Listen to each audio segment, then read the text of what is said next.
Hop, qisqasi part 1 tugadi, part 2 ga o'tamiz.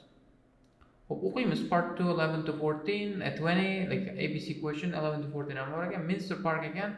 Park was originally established degani, originally degani originalni oldindan, established degani so'zim degani o'sha yaratilgan. As an amenity provided by city council. Park yozilmaydi. Hozir bir men qaytib kelaman.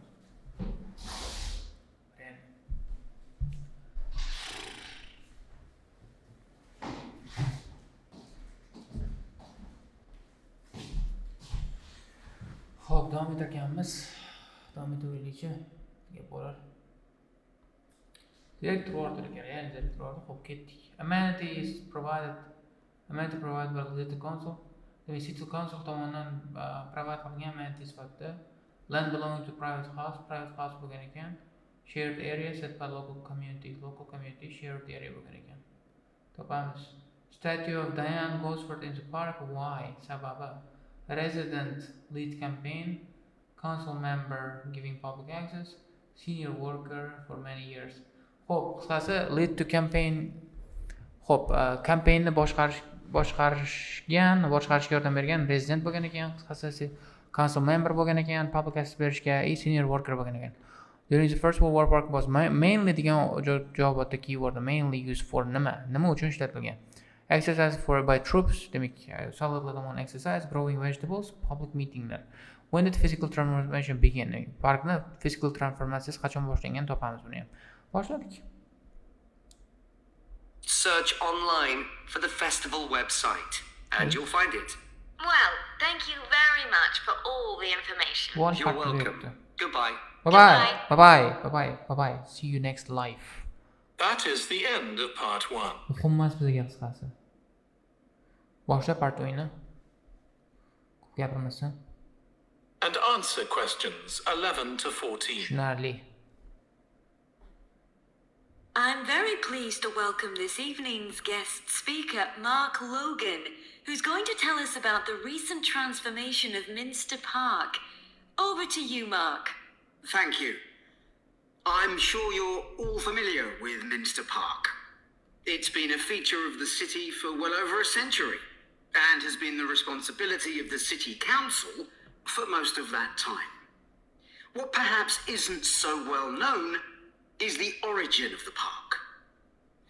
Unlike many public parks that started in private ownership, as the garden of a large house, for instance, Minster was some wasteland, which people living nearby started planting with flowers in 1892. It was up... O'z ko'rganingizdek, park 100 yil davomida ham biz an'anamiz. City Council bilan ko'p vaqt davomida City Councilni qaramoqda bo'lgan. Ko'pchilik parklarga o'xshamagan tarzda, ko'pchilik parklar private house bo'lgan, lekin ko'pchilik parklarga o'xshamagan tarzda bu wasteland bo'lgan. Keyin odamlar flower ekishni boshlashgan degan gap bor. To'qiylar qisqasi. Perhaps is the origin. Mana. Unlike many public parks yozib qo'yibdi, boshqalardan farqli ravishda private ownership bo'lmagan odda, chiqib ketdi. Garden of a large house bo'lmagan.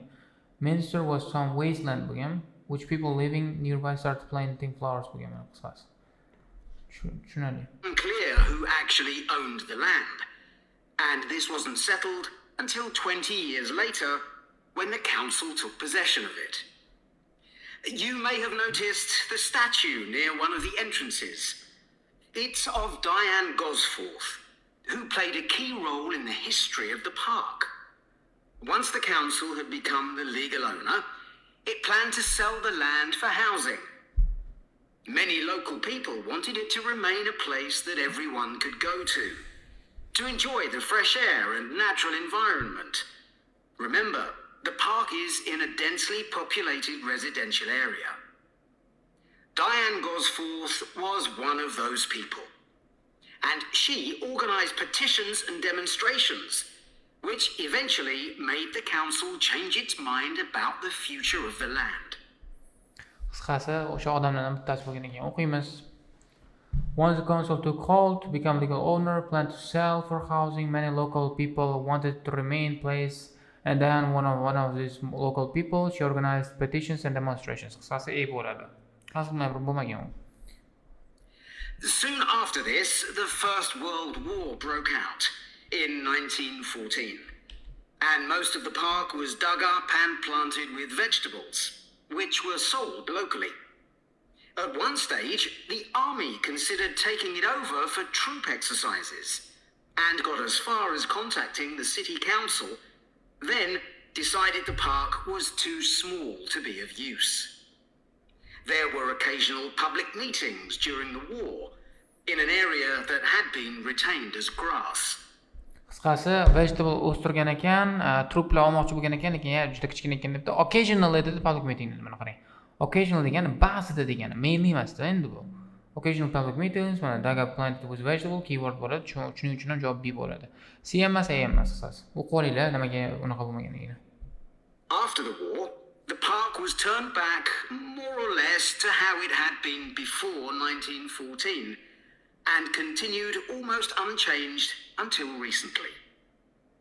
Plans for transforming it were drawn up at various times, most recently in 2013, though they were revised in 2015 before any work had started. The changes finally got going in 2016. O'zi ko'rganingizga 13 ta bitta plan qilibdi, 15 ta bitta planni o'zgarishini qilibdi. O'qiymiz mana. 13 ta mana. Draw plans 13 ta bo'lgan ekan, revise bo'lgan ekan 15 ta, changes 2016 da boshlagan ekan. And were finished on schedule last year. Doesn't matter. Before you hear the rest of the talk, you have some time to look at questions 15 to 20. Tushunarli. Qisqasi qarab olinglar, statue kerak bizga, wooden sculpture kerak, playground, maze, tennis court, fitness area. Nimaligini tushunib oling, qaranglar. 3 ta gate bor. West gate bor, east gate bor, south gate bor, tepada river bor ekan. Lily pool pound bor ekan, centerda. Hamma joyga qarab oling. Aytdi, burchakda bor deydi, chiqib ketishing kerak deydi. Lily pondning tepasida deydi, next to deydi. Aytdi deydi, yana kirishda deydi, ichkari tomonda deydi. Qisqasi hamma joyga qarash kerak edi. Now listen Boshlaylik. and answer questions 15 to 20. Let's go. Okay, let me tell you about some of the changes that have been made and some things that have been retained. If you look at this map, you'll see the familiar outline of the park, with the river forming the northern boundary, and a gate in each of the other 3 walls. The statue of Diane Gosforth has been moved. It used to be close to the south gate, but it's now immediately to the north of the lily pond, almost in the center of the park. O'zing ko'rgandek, statue of Diane Gorsni o'zgartirdik dedi. South Gate'ga yaqinida H dedi, lekin hozir immediately lily pondning tepasida turibdi dedi. O'shuning uchun ham buni E olamiz. O'qiymiz mana. Has been removed. It used to be close to South Gate mana dedi. Hozir immediately north of the lily pond, almost in the center dedi. O'shuning uchun ham bu javob E bo'ladi. Makes it much more visible.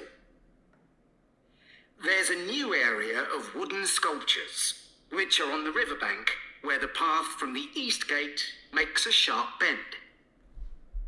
Qisqasi riverbank yonida dedi, east gate'dagi path make a sharp bend bo'lganda, aytdi, burilishda o'shda joylashgan edi. Shuning uchun C bo'ladi bu javob.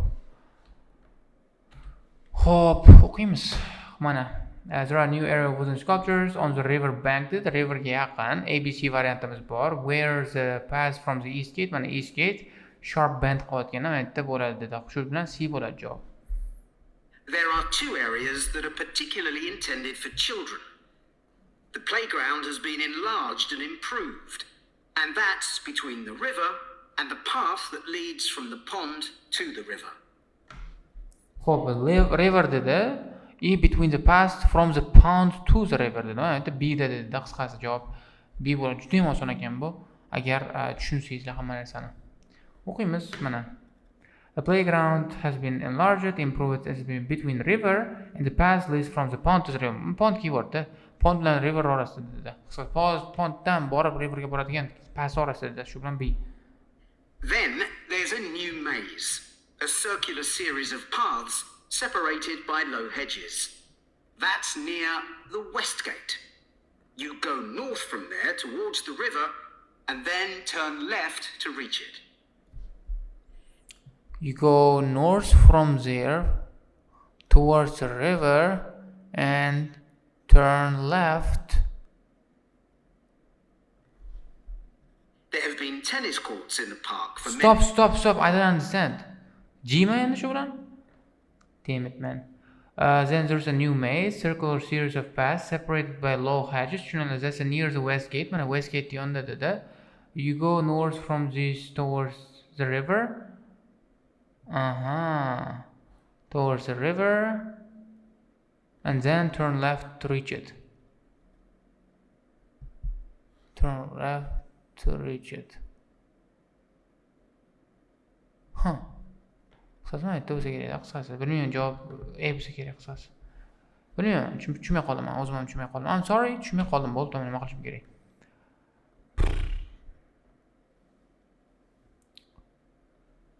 Towards the river dedi, riverga yaqin degani shuni ayni oldimda qisqasi. years, and they've been doubled from 4 to 8. Good.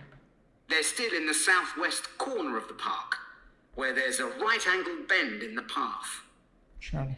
Some O'z ko'rganingizda south west cornerida aytdi, G'ni ko'rsatdi, right bend dedi. O'sha yerda burilish bor joyda dedi.